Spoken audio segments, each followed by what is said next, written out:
Hello, my name is Ralph and you're watching 2hp.com. And today we'll try absolutely new Subaru Outback.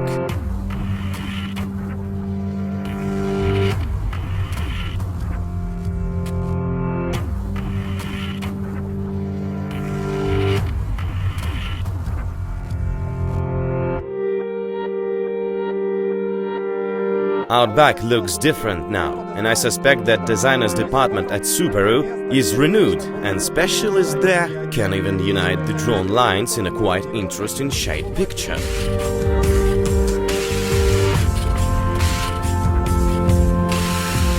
Nevertheless, if we are going to talk about the brilliant design, it's worth to test Alfa Romeo.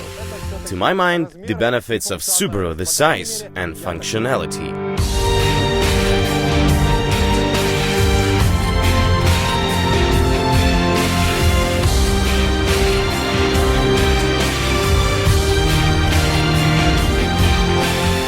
Without a doubt, the Outback exterior highlights are these plastic spoilers, which make a car more brutal, aggressive and brave. Moreover, plastic seals are very functional.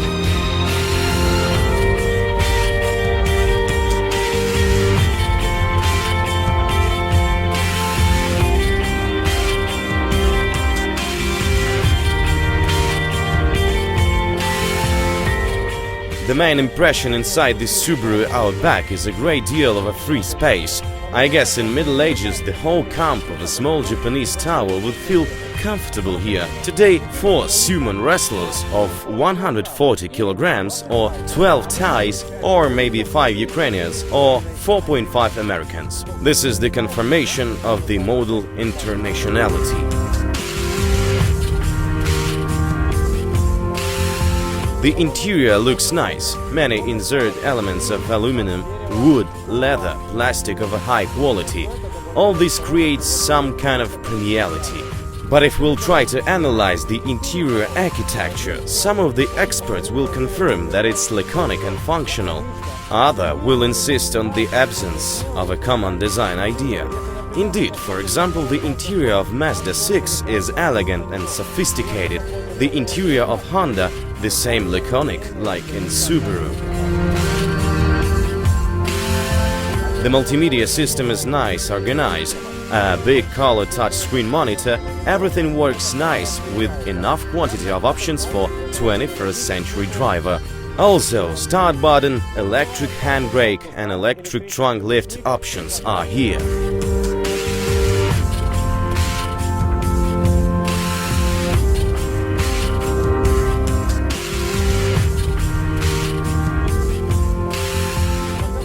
While going through the multimedia system, don't forget to enter the option Vehicle Monitor, which will inform you how does the all-wheel control system work, what's the engine oil temperature, how quick do you depress the gas pedal.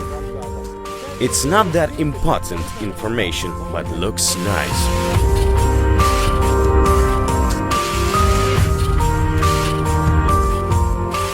By the way, if we have already started to compare different Japanese car brands, let's analyze the trip computer. And in Subaru Outback, it looks more interesting than in Honda Accord, but it doesn't surprise me.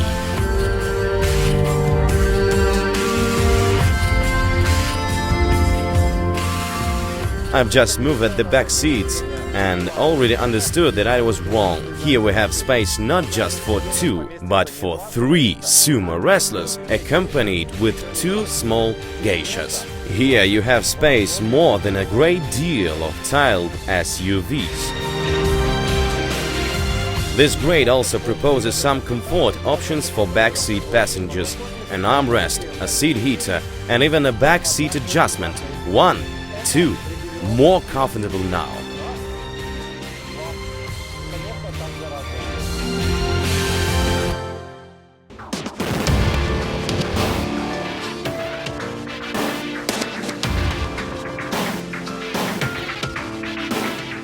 This Outback is equipped with a 4-cylinder 2.5 boxer gasoline engine. This engine type is well known and tested by time. Somebody might say that it's outdated. Nevertheless, the engine power is 175 horsepower with a drive torque 235 Newton meters. What's the car acceleration time, we'll get to know today, but it's already obvious that we are not testing Subaru Impreza STI. Concerning the car economy, in the city our result is 10 liters per 100 kilometers. In the countryside, 7 liters. The gearbox is CVT iTronic with a sport mode option. So I think that the main task is to check the Outback's versatility in the city and outside. So, let's start.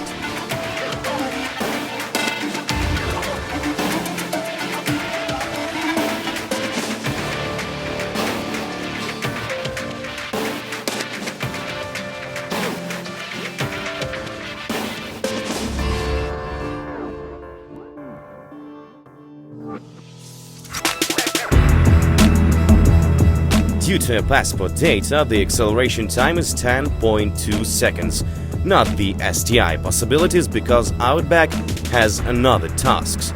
Moreover, some Outback grades include more powerful engine. Of course, we've fulfilled our own acceleration tests. And we were really surprised, as results in fact were too close to passport data, 10.3 seconds.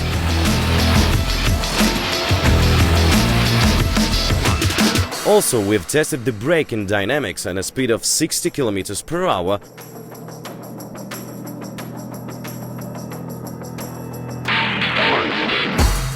And the best result was 9 meters 80 centimeters, the worst 10 meters 90 centimeters. Monster. To my surprise, the car is not rolling as it was expected on the S-turn. And of course, I understand that suspension ride is quite big here.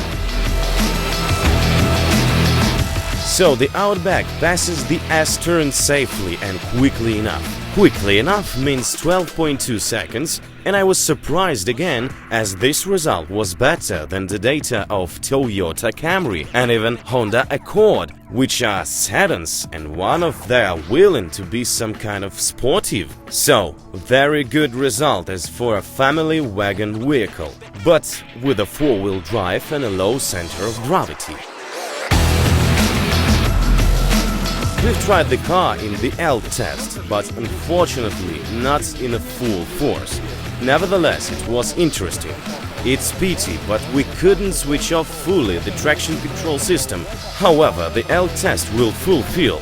This trial won't be easy for the Outback, as it was announced as an off-roader, so the suspension might be active not only on the asphalt, but on the lack of roads.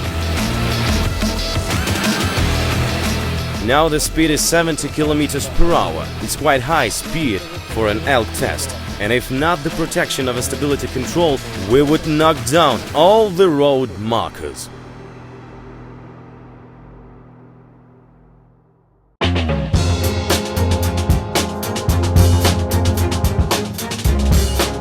In spite of Outback big sizes, it's easy to steer, and it's not that big inside as outside. Everything is comfortable and predictable.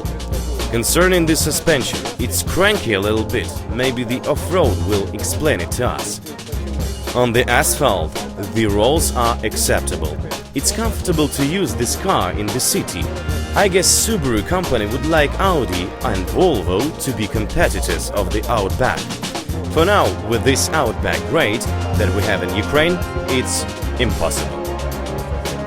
But maybe one day when we have 3.6 Outback engine in Ukraine, we would be able to implement this comparison test.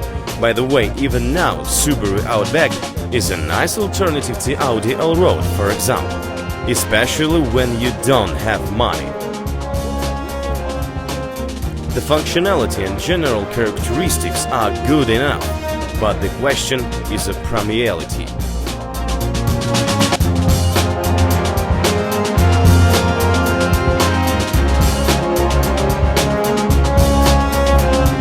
When I was preparing to the test, I've liked one of the comments as there is no need to buy Subaru Outback when Toyota Highlander exists. In general, I agree with the author, except the price. Outback costs $4,200 and Highlander of a middle grade $7,000. So if $3,000 is nothing, then Highlander is obviously better.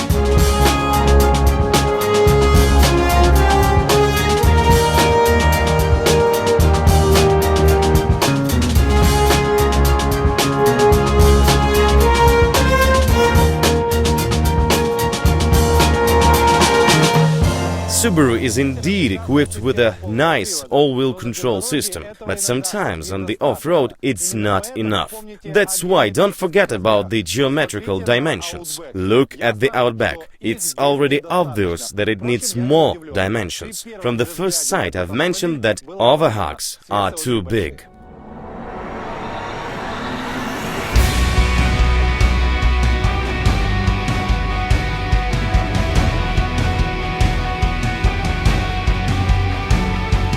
On the lack of roads, the Outback suspension changes from cranky to powerful, so you still feel yourself comfortable. Meanwhile, the geometrical dimensions are hinting at supreme caution in passing the potholes and trenches, but 231mm clearance size is enough. Being in debris or on the off-road, don't forget to switch on the X mode system, which optimizes the AWC and braking systems. And the main is to switch it on before the searching of a pull rope or a tractor. Of course, this system is not a guarantee against the problem, but it might help you at least. Also, symmetrical AWD will help you in a great deal of cases. Frankly speaking, the Outback surprised me while acting good in the debris, even with the standard tires. It would be almost impossible with a two-wheel drive. Subaru has for real created the wagon off-roader. So the main conclusion of our test is that Subaru Outback is a real double-purposed, good in the city and in the countryside, and it costs not that much.